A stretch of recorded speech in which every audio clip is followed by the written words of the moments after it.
ওম অখণ্ড সংহিতা বা অখণ্ড মণ্ডলেশ্বর শ্রী শ্রী স্বামী স্বরূপানন্দ পরমহংসদেবের উপদেশবাণী প্রথম খণ্ড। ভ্রু মধ্যে প্রণব ধ্যান। শ্রী শ্রী বাবামণি বলিলেন, ভ্রু মধ্যে অবিরাম ওঙ্কার ধ্যান করো।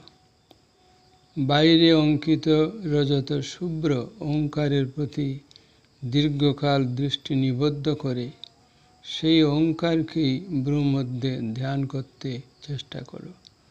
আরও শত শত মূর্তি বা রূপ তোমার চোখের কোণে উকিঝুঁকি মারতে চেষ্টা করতে পারে, কিন্তু তাদের প্রতি অনাসক্ত হও এবং বারংবার চেষ্টা করে একমাত্র প্রণব মন্ত্রকেই ধ্যান করো।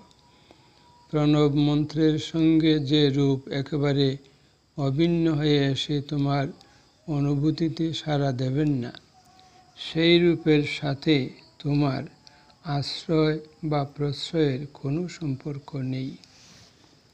ওঙ্কাররূপী শ্রী ভগবান।